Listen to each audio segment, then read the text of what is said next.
Kwa sasa basi ningependa tuweze kumkaribisha mgeni wetu rasmi kabisa, Engineer Victor Ngatia. Good morning sir. Good morning sir. How are you Derek? I'm doing good.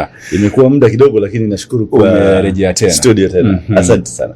And the other time we had a conversation on phone call. I remember we had a demonstration that were happening here in Nakuru County, and you had to give us your views on how it should be done. Yes. But again, we are here. I'm very grateful.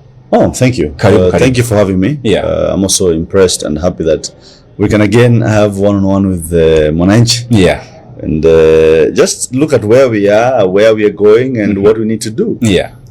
Because inasemekana kwamba watu wangu hupotea kwa kukosa nini? Maarifa. Yeah. People perish because of lack of knowledge. Yeah. And kwa vile knowledge tunayo, ni vyema tu tukisemezana. Tuambiane mambo yalivyo. Nikukosoe au nikosoe. Yeah. And life becomes better, you know. Unfortunately, our country is where it is today because we were told something that we forgot. Choices have consequences. Yeah. Choices have consequences. Na consequences zetu tunaziona, I think, without even talking much about how the country is doing. I think wananchi wanajionea nchi inavyoendelea. Yeah. Unaona uchumi uko vipi, masomo yako vipi, unaona kesho itakuwaje. Na kwa vile tunajua kwamba choices have consequences, tulielezwa kuhusu corruption. Yeah. I think tunajionea mambo yalivyo. Tulielezwa kuhusu madeni ya nchi ambayo yalikuwa mpita kiwango ambacho kilikuwa kimeruhusiwa hata pale kwa bunge. Tunaona kwamba viongozi ambao tulichagua walipitisha, kwa hivyo sasa tunazidi kukopa zaidi. Yeah. Na tunaegemea 12 trillion sasa. Na life goes on, things are getting bad. So tunaona kwamba tunaambiliwa mambo mengi. Wananchi wanasema kwamba rais amekuwa mtu wa kupeana excessive promises. It's happening, na bado tunazidi kuambiliwa mambo mapya mazuri. Now, allow me to start from here. Yes. Because you have said you are having challenges in our country. Yep. And one of the things we have heard from our president, amesema kwamba come let's reason together. Yes. Do you think when he say come let us reason together, he's doing the right thing by calling leaders in a event? Like for example, the other day he had an event in State House. Pale State House akawa na mkutano pale, na tukaona yale ambayo yaliweza kutokea, na ni habari ambazo zinazidi kuzungumziwa. Na pia anatarajia pia kuwa na vikao vingine. Do you think when he say come let us reason together, when we all visit the president of the State House, are we going to find solutions to what is happening, or what is eating us behind?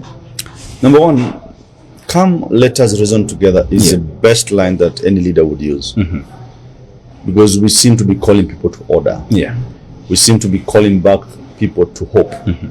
We seem to be calling back or restoring what we lost as a country. Yeah. And that's why you can tell even the number of people who end up going to State House. But also, as that happens, we must also acknowledge that the way it's being done and the reason why people flock to such meetings, wengi ni wale wanaenda kule kwa sababu kuna token ambao watapata wakitoka. Na nimeona kwamba ameongeza bei kidogo kwa sababu Deputy President Rigathi Gachagua alisema ndovu hafi na pembe zake. Yeah. Na kama ulimsikiza, kuna sehemu ambayo alisema kwamba ukipiga kelele kidogo kwa urongo ni 2,000, ukicheka ni 500, ukiambiwa upige nduru ni 500, kama ni makofi unapiga ni 2,000. So na siasa ambazo tulizokuwa mbeleni ilikuwa ni 500, 200. Sasa tumeona siasa imefika ni 10,000. Mkutano ambao vijana na wananchi wa Nakuru walipoenda kutembea State House, tuliona hata kiongozi mmoja hapa amesema kwamba amepewa bahasha ya kupea kila mtu ambaye alienda 10,000. So ni kwamba siasa sasa imekuwa ya bei. Tuseme asante kwa Bwana Rigathi kwa sababu sasa ukienda Nairobi sio 100 sasa, sio 100. Yeah. So the reason behind people going is the token that they're getting, which is far much better. Yeah. If I'm going to travel to Nairobi free of charge, I will work the whole day at State House, seated and listening and clapping and eating, and get paid 10,000. Then everybody else should go the following day. It's a good pay for a day, 10,000. Now, as you have a look at the events that happen, the agenda, maybe if I finish that point. So there is no much of a solution that the president is pushing out of these meetings. He's only doing and perfecting what he's always been doing, promising people. He would overpromise. And buy loyalty. Yeah. So if you get 10,000, then you have a reason to say, you know what, I got 10,000. So if I'm called again, I will go, so that I'll get another 10,000. Yeah. So we are not achieving much as a country with these meetings. This is campaign mode, full throttle. Yeah. Use money, 10,000, 15,000, 20,000. You heard about Moranga saying no to 300,000. So if we are even discussing a figure of 300,000 as a token, Yeah. that tells you we are not necessarily dealing with issues pertaining Kenya. We are buying support. Support here. Now, I have a question, because when you look at the events that happened, like from August 7, he had a border meeting, or rather border team at the State House. Yes. Then August 9, Nairobi Youth, he had another meeting with the youth. Yes. From Nairobi. Then again, on the same month, that was August 15, he had a meeting with the Nyamira and Kisii leaders. Then on 29th of August, again, he had leaders with the Meru, in Meru, sorry. Interesting. Leaders from Meru, interesting again. September 2, or rather 2nd, Kuria West and Kuria East, again in State House. Then September 2, on the same on the very day, we also had leaders from Turkana. September 11, again with the Kisii leaders. Then September 12, Moranga. Just the other day. Then it was on Friday last week.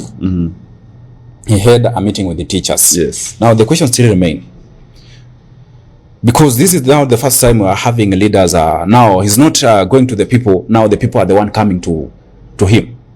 No, don't misquote it. It's not the people going to him. Okay, he called them to come. It's him mobilizing them to come, because even transport is being paid for. So the buses are being organized from wherever, if it's from Embu or if it's from Meru, then they will organize transport. Yeah. So all I'm saying is that you will leave your work, close your job for the day, your shop. And what could be the reason? The reason is to mobilize you. It's not necessarily to address an issue. Yeah. In Meru or in Turkana or whatever. They're not addressing issues per se. Yeah. Because remember, this country is not governed by one individual. Yeah. We have institutions and we have a constitution in place that establishes institutions that handle whatever issue on the ground. For example, we start with county governments. Yeah. County governments are supposed to address issues within the county. And a number of them were devolved. Devolved, yeah. So when we take people to State House to address issues pertaining county, then there's a problem. We have the police force. Police service. I would call it a force because of the force they use. Yeah. But a police service that is supposed to address issues at their level. Yes. Now, when you call them to State House, are you going there to direct them, or are they going to do what they're supposed to do as an independent institution? Institutions, yeah. When we have the judiciary, it's supposed to do what they're supposed to do. When you mobilize them to State House, are you calling them to instruct them, or are you calling them to tell them what they're supposed to do? Really, what are they coming to do? So you can tell the meetings at State House is nothing or are nothing else but campaign strategies aligned to ensure that President Ruto gets back to office. Now, I have a question still on the same issue, because we all know the history of our State House, or rather the office of the president. Is a place where you enter with authorization. But does it mean that things have now changed? Anybody can just enter? Not anybody. If you look at how they mobilize, they don't just pick anybody on the road. They check on where do you look like you support the president or not. And if you do, then fine. There are people whose, once their names are seen on the list, they're struck off. Why? Because they want people who align with the current government in office. So they do their own small vettings, such that if your name appears in the list, by the time you get to the gate, you also want to get inside because of what? The token. There's 10,000. So why wouldn't you want to go in? So there are many people who want to go, but they would want to hide so that they're not known they are going to State House. Because their loyalty is not there. But what attracts them to go is the token. And you see, politically, the president wants the numbers, so that the media would show that we call people to come visit us at State House, and they came at their own volition, and they came and paid their own transport, and they managed to close their shops to come listen to the president, which is all a lie. The fact is, people close shop so that they can come get what you're giving, which is better than what they earn. If I do my business today and I'm in the business of, okay, let me not target any business, but maybe I'm earning about 1,000 or 2,000 shillings a day. If you're going to give me 10,000 shillings for just riding to Nairobi and back, I will close shop. Because then at the end of the day, I will have earned more than what I would have earned in my shop. In your shop here. But it's all campaign. It's campaign. Because I would wish we were hearing statements that this is what we are going to do from today in terms of policy. But all these are just promises. I mean, there's no force that is coming to say this is what was agreed. Like having a meeting and you don't have minutes. You know, we just talk and talk and talk. What happens? We want people charged with the responsibility. If you're discussing, like what did I hear when he was telling the teachers? Yeah, said, my friend Katrina was telling me that it was not a meeting. They just went there to be lectured. See, when you lecture and then you say, I don't know what it is. I'm trying to remember what he said, but there's something he was giving instructions to a body that's supposed to be doing whatever they do independently. So are you really showing that you are instructing them to please these teachers? Because you will say one thing, but when they go sitting, they will not approve it. Because they will not have any, any support to do what they were told by the president. They will need to address the treasury. They will need to engage with parliament for particular approval. Yes. If it's a bill, it has to go through parliament. So when somebody sits and talks to you people verbally, and it is reported on news as to what was happening, when it goes back to the drawing board, it doesn't happen. It remains just a promise. Just a promise. So he only tried to marshal support that we are trying to ensure you'll have a car. We are ensuring that going forward your salaries will be up. We are going forward, we shall employ more teachers, not 25, we'll now do 50,000. But these things are not just mentioned. These are things that must be drawn again with budget in mind. Where is the money coming from? Who will support this? Who will ensure this money is given? When you're employing 50 now, when you're when you're upgrading 50,000 instead of 25, it means you've added 25,000 people something in their salary. Where is that money coming from? Somebody must confirm that, whether it's treasury or whether it's the department that has an allocation. If they haven't confirmed and you've bluntly just told people we're going to employ 50,000, you're basically unawafurahisha tu. But after that, if it didn't happen, people will say tuliambiliwa. So we need to give him more time so that he can implement what he said. Well, in actual sense, that should have been a statement coming directly from treasury. Can you tell us something about these events that have happened? And we are not sure if there's or there will be any other meeting that will be happening in the State House. First, is it legal for those meetings to happen? As you said that these are just a meeting to make sure that they politicize everything. So make sure it's for political gain. You see, State House, first of all, is the president's official residence.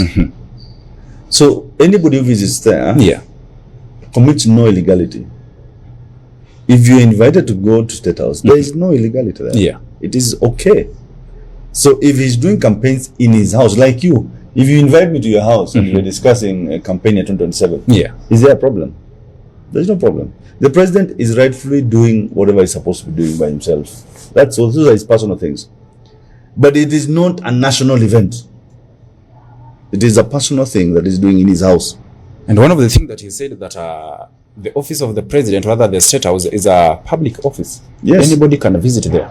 There's no illegality. As we talk about anybody visiting there, are we protecting the office of the president, or rather we are trying to lower to lower? It's like, for example, when you talk about respect, like the fear we had, like for example, when you hear people have gone to the State House, there's that feeling that maybe people who are prominent, people who have come, those are the kind of people who need to go. Agendas. Agreed. But right now we are talking about political events that happen. But you see now, he's not. You see, State House. What is State House? I think we just need to understand what is State House. State House is the residence, and it also acts as the second office. Remember, the president has an office at Harambee House. His official office. But also, like when you have your house, you can also do a small office. A small office, so that it is fully operational and you can sit there and do your job. So when I come to your house, I have come to your house, but you can also invite me to your office. And you notice these people are not having this meeting in the office. It is in the gallery. So it's within the compound. So the meetings are okay. I don't have a problem with them. And if there is any illegality, maybe we need to consult the lawyers who will tell us more. But I think it's okay. He's not meeting illegal immigrants. He's meeting Kenyans. So they're also within their rights because they're the people who pay tax. So ni kwao, ni kama ni ofisi yao, wanalipa rent ya nyumba. So ni yao. But my only worry is that it only confuses the country more. Because you have actually now, instead of calming the situation and ensuring people are looking to working and investing and, growing the economy, now people switch to campaign mode, So one side we have Wamanyoro inviting people and he's getting guests. The only thing about Wamanyoro is not necessarily that people are being invited and being paid. People are willingly going to visit Wamanyoro. So, but now on this other side, to counter that, now he invites and mobilizes people to come, so that while people go to Wamanyoro, then he shows that people are also willingly coming to visit me at State House. That is my concern again. But it's just a campaign. It's just campaign. Very unfortunate that the president resorts to that, but that's what he thinks is right. But it's us now to funguke macho. Is this what we were looking for in terms of leadership? Is this what we want to call national leadership for 4 years? The fifth year I would agree. Let it be a campaign year. But the first to the fourth, I think is business. Let's concentrate on work. Let's do what is right. The reason why these things are happening is because a lot of things are happening that are not right. I think we need to look at accountability. We need to look at the rule of law. We need to look at the human rights. Is the government really investing in the right places? Is the priority right? What are we prioritizing first in this country? Are we creating jobs for the youth? Are we ensuring people have proper health care? Is the education sector doing well? I mean, those are the things that the government should be focusing on right now. And that's why now I'll disqualify these meetings personally. But if he chooses this is the way to go, he's a president. Now, as the president marks 3 years in office, we have to look at some things that we can say here he has done so well, and here he has to improve. For example, when we talk about issues to do with the development, remember he had promises, and today in the morning, I was having a look at the front page of the Star, and we had a story that many projects have stalled. And one of the reasons is because maybe they feel like the CDF, that is the NGCDF, the money or other issues to do with accountability was not there. Why would you think that the president just decides that now, because this is not happening, I will call you, come into my office, we'll have a discussion, we agree on some things. At the same time, we are putting our focus on development activities that things have just stalled. I think the president is not honest when it comes to development of this country. I think he's not coming out forceful to enforce accountability. I don't think he's showing any seriousness in addressing corruption. Because if you look at the main problems that face this country today, number one is corruption. When I read scandals behind Shah, for example, I get worried as a country, as a resident of this country. When I look at what is happening with,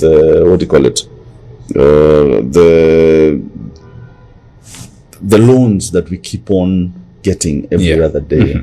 When the president visits another country, most likely there'll be something to do with borrowing, when you look at the corruption scandals that come up every other day in this country, that in itself tells you there is a problem. And when you see the energy not focused on those things, then it tells you these are leaders who are not focused or who are not intending to create jobs for the youth. The youth, last year, June 25th, the youth came out in large numbers and actually stated on what issues they wanted addressed. If you look at where the government is today compared to where we were last year, the issues that were raised by the Gen Z do not form part of what they want to address today. We have allowed them to become more populist, per se, as opposed to dealing and addressing issues on the ground. We talk of unemployment. If you look at the statistics showing how much employment we are creating, we are actually retrogressing in terms of employment. So we're not growing any employment. Last year, the president was abuzz with sending our youth to Qatar, to foreign countries. but what kind of jobs were we going for?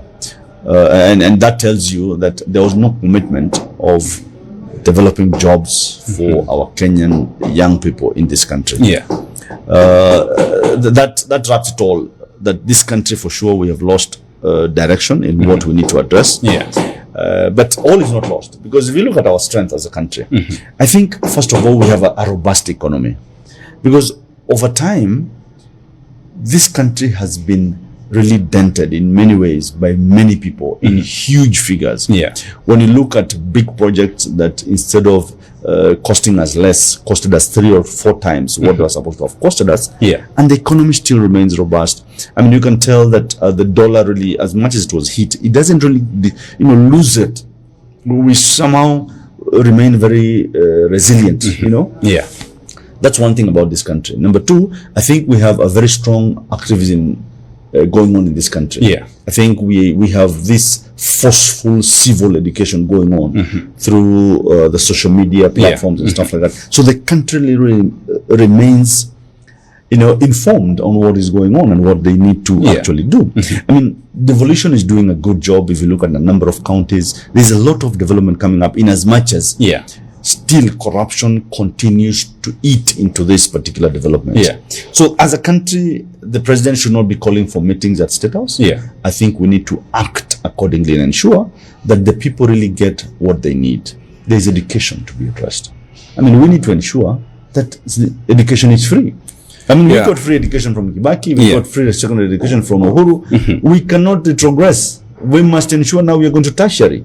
So this, even if you're not going to tertiary, at least primary to secondary should remain free. You know what I mean? Yeah. So those are things to address. I mean, we had issues with health in this country. Yeah. We cannot afford to move backwards in as much as we are saying we are moving forward with SHA. I mean, it's upon the president and his team to ensure that SHA does not take us back. It actually makes things better for everybody. I mean, if you look at the number of hospitals around here, and if you talk to parents who are taking their kids to hospital and themselves going to hospital, you can tell that they are complaining about SHA. So it's not that it is us or it is activism to actually say SHA is not working. It's not working. If you listen to even the service providers, the hospitals, a number of them are complaining about SHA. Yeah. So it is only good that the president concentrates on ensuring that SHA works. Now, can we say that empowerment program is a good move for the government, or is a good move but the people who are being empowered? Jambo is very tricky. You see, the government is not really into empowerment. Let's call a spade a spade. Why? I think the government is in a campaign mode. For example, we have an engineer who's graduated from the University of Nairobi or from whichever university. And you call people to State House and tell them you're going to empower them. And what we see on display ni mashini za kuosha magari, we see bodabodas, we see blow dry, we see, I don't know, quite a number of things, but those are the kind of things that we see displayed as an empowerment to these people.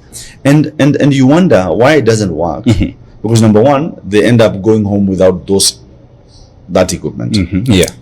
How it happens, I don't know. We saw Eldoret, something like that happen. We saw in State House the other day, and people were left without pikipikis. Or they were shown a photo was taken and there was no pikipiki. You know, a weird way of empowerment. Then over and above that, I'm looking at this engineer or this architect who gets a boda as an empowerment, and he has a pikipiki, and it's him who's jobless.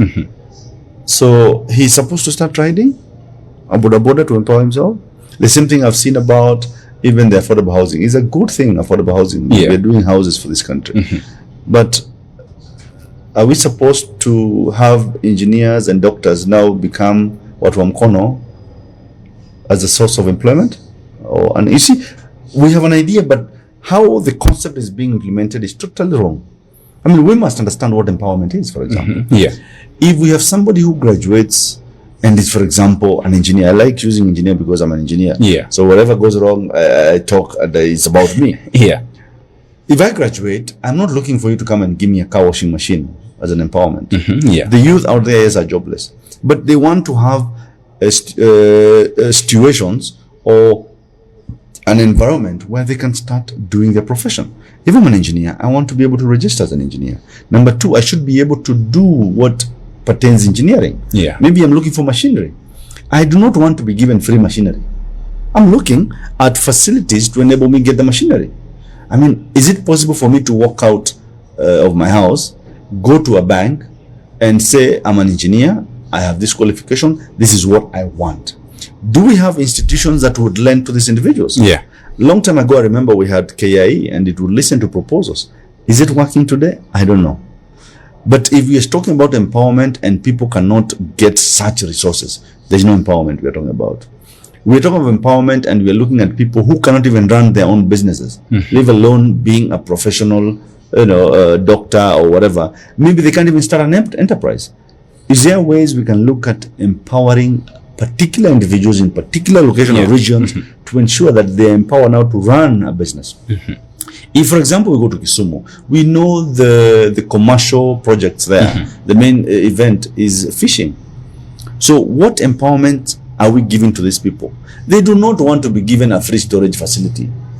They want to be enabled to be able not to just fish and display for selling. They should be able to run an enterprise. Yeah. If it's delivered to the big markets, they need to be able to move these shipments or their fish from the lake to other towns. They should be able to have a business enterprise that would employ other people. I will be fishing, somebody else will be transporting, somebody else will be selling, somebody else will be storing. Now, this is empowerment the government should be looking at. Where do they get this finance to have these facilities in place? Go to Nyeri if they're doing coffee, if they're doing small, what do you call it, subsistence kind of farming. They have small things that they can produce. What can they do with that? That's what I would look as empowerment. Lakini mambo ya pikipiki na washing machine na whatever, this is not empowerment. This is for the show. Now, allow me to use this example. One of the biggest things that the president has done is to make sure that we have an increase in allocation. Like, for example, when you have a look at devolution, we had an increase from around 392 billion shillings to 405 billion shillings. That is an increase of about more than 5 billion shillings, right? Now, we have another issue about a delayed disbursement. Like, for example, in our institution, like in schools, we have had teachers complaining but that they have not received some amount meant for capitation. Yes. Then we hear from the Ministry of Health too. They have their challenges. We have transitioned from NHIF to SHA and SHIF. And also we have the issue to do with universal health care. Yes. Rather universal health coverage, right? Yes. Now, my question still remains. Yes, we have that. The president might be having that good idea of this is what I want to do. If I do this, we are going to have this kind of environment. People are going to work freely. They are going to have something on the table. But again, people are complaining. What do you think is ailing us as a country generally? Number one, back to that issue of empowerment. We want to insist that we are trying to empower our people. Yeah. But now you tell me you're empowering our people, but the capitation for schools is not disbursed. So this parent that is being empowered,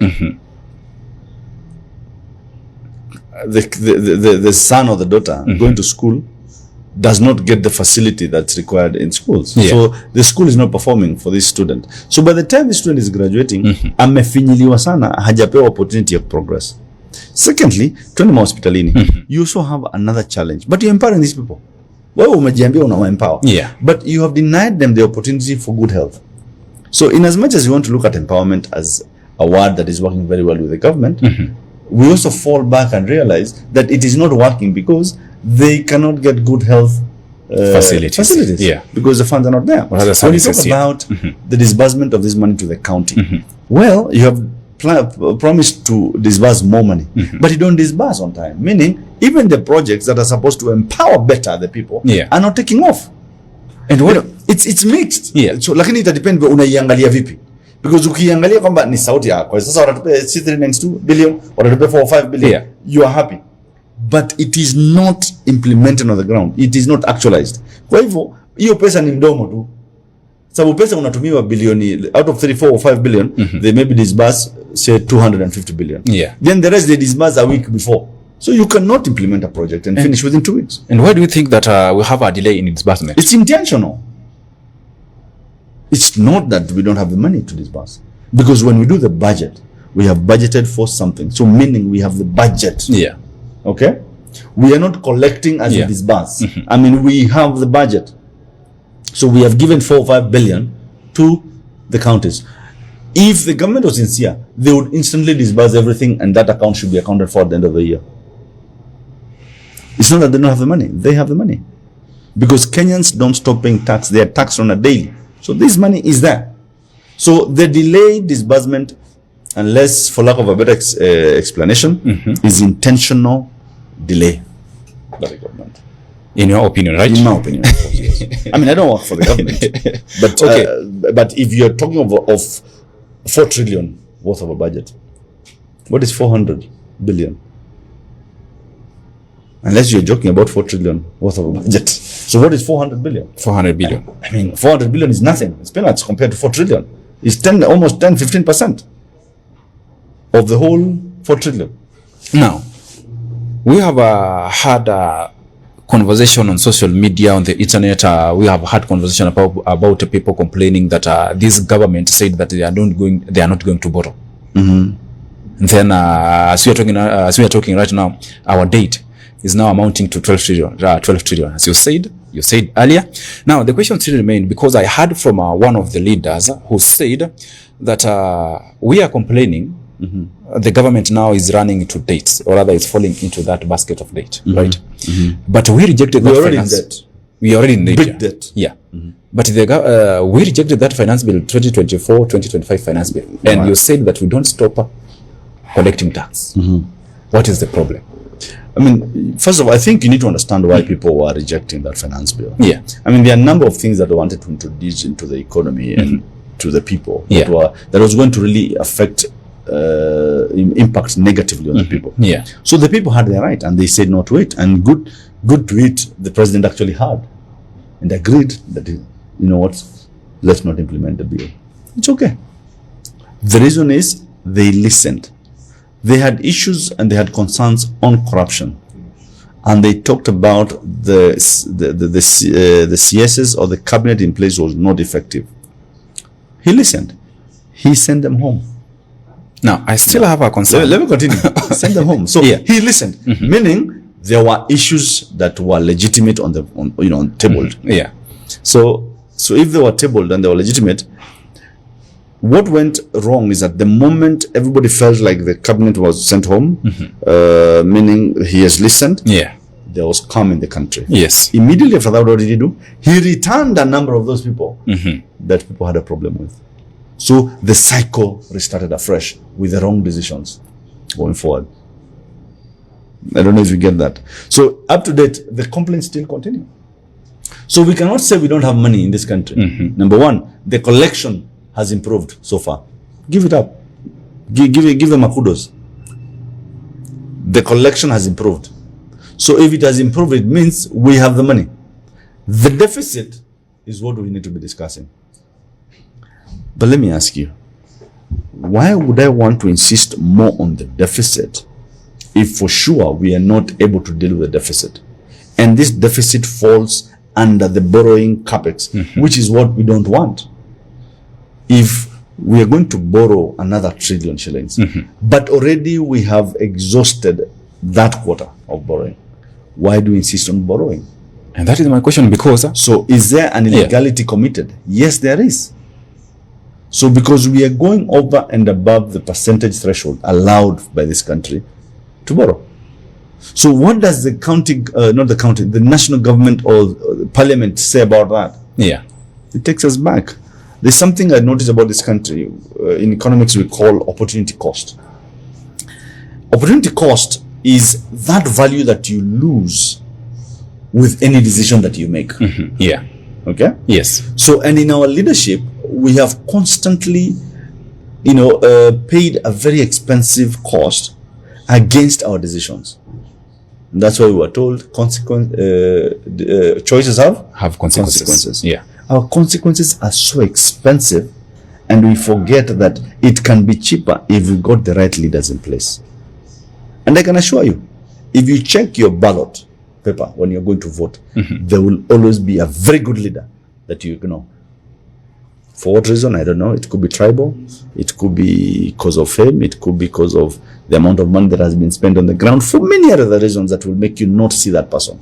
But the ballot will not miss a good person. The other thing I see a problem, and why we always get lost in that, because you see, all this is tied to the leaders we elect. The leaders, the other thing they do, these politicians, you noticed over time, they have ensured that politics becomes very expensive. So we started, and the president has been doing this perfectly well. Before, you remember when you used to see the likes of Kina Sonko, whenever they would go out and they would dish out some coins here and there, they would give out 200, 5 people, 1,000, something like that would happen. And you would see some clips online. And you notice by then, they were spending about 200 or 300 per person. Yeah. It has grown substantially to a point of 5,000 shillings per person as a token. Meaning, then if you cannot raise 5,000 or 2,000 shillings per head, then if you are going to look for about 10,000 votes, 10,000 votes is if going you to be give difficult. each person 1,000 or 2,000 shillings, it tells you how much you need to get to actually get into office. It becomes very costly. Yeah. So this is what they are doing. The other third thing they do, you'll hear political parties come and say, sasa tunataka support mtupatie suti. Nataka governor, senator, women rep, MP na MCAs mtujazie. From one party. From one party. Now, lazima tuangalie, is this benefiting us or the people? Or the parties? Na wananchi wa kawaida lazima ukumbuke kwamba chama cha siasa hakikufanyi kazi kwa serikali. You will never refer to a political party as it has not done something on the ground. You know, it is the individual. So usidanganywe na mambo ya suti. You must look at the leader you're electing. And I'm speaking this looking at the screen because hii suti biashara tumeimbiwa tangu 2010. No, you know, before we talk about politics, because I was about to ask you, are we ready for the 2027 general election? Because we have remained with the 2 years. But before that, allow me to ask you this question. You're talking about the amount of money that the people receive during campaigns. Yes. We have had has grown substantially. Has grown from 200 to up to 5,000. Now it's 5 or 10,000. Now here, Ukina status is 10,000. Allow me to ask you, using this example. The other day we had MP from Kiharu. This is Mr. Ndindi Nyoro. He said, those projects that we are seeing, some have stalled, some are slowly moving, or rather they are growing slowly. Is from the money that we collect as taxes, the money that is set aside for development. But now he raised another concern, saying that as the amount of debt, the debt that we have is growing to 12 trillion shillings. That amount is not used for development. Now the question remains, where does that money go? Corruption. Corruption. And we've had just the other day. Sorry, just the other day we talked. I had a story that the amount that we collect from our taxes, half of it goes to payment for civil servants. Well, I can agree in terms of salary, and when they say something like that, it actually confirms that we have data backing that. But over and above that, I think we also need to acknowledge that we have so many loopholes in the system. That is man-made, designed to steal from the government. For example, the other day we saw SHA had a list of hospitals that were paid, amount of money disbursed to. 31 hospitals. There are a number of hospitals. And you know, Kenyans nowadays, with the information and the knowledge they've gotten, they were able to pick the system, I mean the list, and were not even functioning. But amount of money was disbursed to that account. You get? And the moment that became so intense, they pulled down the list. So I call it man-made because it is designed to steal from the government. So the government must deal with that. They should be able to go after these culprits. You know what I mean? So corruption is part of the system. And if we do not deal with it, the opportunity cost is so grievous. Because now, pesa ya hospitali ni bilioni 3, for example. Imepotea. We don't just lose money. Because when they pull down the list, to them it is money that has just been lost.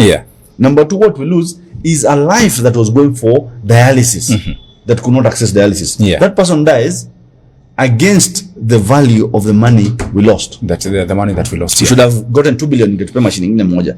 So this person would have gone for dialysis. That would have been a life saved. The schools that closed down simply because they don't have capitation. Why? Because money was stolen. Now, the jobs that would have been created for the youth is, we've lost 2 billion or 5 billion or 10 billion. Yeah. But it's not just money. Now we have lost even the opportunity to employ a youth because the money was stolen. So the opportunity cost is so grievous that we must be very careful when we're electing these leaders. These leaders, yeah. Now, as we talk about possible solutions, what do you think could be the solution that we can call it? This is now a lifetime solution. As I said, we need it. It all starts at the ballot. It all starts at the ballot. Number one, do away with suti shenanigans. Hii mambo ya tunachagua suti, forget it. Because today in government, we have President Ruto and somebody called Raila Amolo Odinga. Yeah. But they were all calling for suti from the end. So, Kibaki's government in the second run in 2007 was also, Nani came in, Raila. Yeah. But they were all saying to pay suti. So, it is not the suti that is functioning. Yeah. If anything, Nakuru County, for example, has suffered more on the suti manenos compared to any other county. Because it affects the county assembly, it affects the National Assembly and the executive. Because the executive now is running bills or it's running policies that will be fully supported by their members who must be loyal to the party. So the party has a particular policy that may not be very good with the people, but it will need to be passed. Yeah. So our members of parliament will not engage their brain. They will engage the token and they will pass the bill. Currently, there's a bill, they say, that is at the Senate of extending their term the term limit. Now, if all these people walipigiwa kura na suti, inamaanisha kwamba watafuata huo mwelekezo wa chama, tutapitisha. Kwa hivyo itakuwa miaka 7. And what comes in your mind, because you have if this bill comes from those people who are from the government, and they have the biggest number. If that happens, I see Nepal. No, we are not going to go there. Let them do their things. Now, because you're scared of Nepal. No, I'm not scared. It is weird. But, it is weird when we know what would happen. I mean, if a finance bill would cause the chaos we saw in June 25th. What would happen if this government decides to do such a move of passing something that is so anti the people? The people will revolt. I mean, it's only a fool who didn't see that. If people can revolt because of finance bill, what about when you deal with such a thing that is not supposed to be sneaked into parliament? It's supposed to be legitimately put on the table so that people discuss as a nation.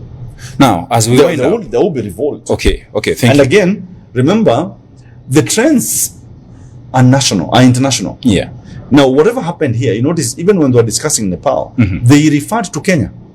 Meaning, whatever happened in Kenya also played a part in Nepal. So whatever has happened in Nepal today, it means if anything would go wrong today, the locals will be more energized referring to what happened in Nepal and how they executed. Remember, even before Nepal, there was, is it Indonesia? There was this other Asian country that also tried to do that. That was Bangladesh. And they referred to Kenya. So it is a trend. So we should not be blinded by that. It can't happen to us. It can happen. Now, as we wind up, because you're trying to look for a solution, you talked about one of the problem that is ailing us is that we are electing people from one party. Yes, because a party would, when you say suti, you'd hide you'll sneak in poor leaders. But now, are we ready for the next general election? As we wind up, I think we are ready. If you call an election today, there will be a result.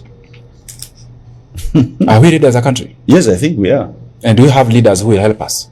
They're there. And remember, I mean, Kenyans are not the gullible Kenyans that were before. Kenyans have an idea of the kind of leader now they want. Kenyans have been cheated and they have seen the lies and they've actualized the lie. So where they are today, they would actually be looking at a very different kind of leader. So if you call a snap election today, believe you me, the leader we'll get is very different from what we have. Why? Because the lie is imminent. They know it. They know things that are supposed to be worked on, they're not being working. Now they would want somebody that will actualize that. But on the other hand, when you ask if you're ready, I think I'll look at IEBC and trying to question, are we ready to run an election it's called today. And I think now that we have the IEBC in place, I think we can have some hope that even without putting in place anything new or bettering our elections in 2022, we can still repeat a 2022 election. We still have the machinery. We have all that it takes. And I want to believe with days that are coming, we will be able to run a proper election. Thank you, engineer. I see time is not on our side, and I'm being informed. Unfortunately, time is over. Yep. But just for 30 seconds, you are parting short as we wind up now. Now, what would I want to remind the people? I think we know our problems. 30 seconds, Mr. 30 seconds. Yeah. Time is up. Yeah, completely. Time is not on our side. I mean, I think we need to get ready to realize and realize as a Kenyan that it all starts at the ballot. And it's time that we realize that to correct some of these ills that we've been facing in this country, we must now revisit our ballots. How do we make the decision to elect these leaders in office? We must remember that if you choose a bad leader, you're basically confirming another 5 years or a decade of slavery. So this time around, you have an opportunity to make your to make your decision, and the leader that you elect must be a leader full of integrity. There must be a leader with capacity to lead you, a leader committed to ensuring that good things happen to the people, a leader who will not be tokenized to a point that he will not make decision but just follow instructions, whether they are wrong or just bad for the sake of the money they will vote. Those are the leaders you need to make choices on. Number two, remember, we are saying no to Suti business. This Suti shenanigans introduces poor leaders who hide under the umbrella of a political party. We must interrogate and understand the qualities and the capabilities of each leader in whatever position he's coming in. And I know this country is bound for greatness. If we make the right choice at the ballot, I can guarantee you will make progress. I'll remind you, Mwai Kibaki, very few people would remember what party he was running on. Why? Because we did not elect Mwai Kibaki based on the political party. We elected Mwai Kibaki because the country had unanimously decided, including Raila himself, that Kibaki was the best president for this country. And for true, he did well for this country. We have a lot of things that started off from that time, and we are now retrogressing from 2022. Going forward, 2027 is coming. Let's make the right decision and make this place a better place for all of us. Thank you very much. Thank you so much, engineer, and thank you so much for coming. Your contribution, actually, it is good. We need to have a great minds like you in leadership positions. From your lips to God's ears. Mungu amesikia. Amesikia. Okay, thank you so much. Kwa wale ambao wamekuwa nasi kuanzia saa 2 hadi sasa tunapoondoka, nasema asanteni sana hadi siku ya kesho, panapo majaliwa. Kwaheri na kutakia mchana mwema.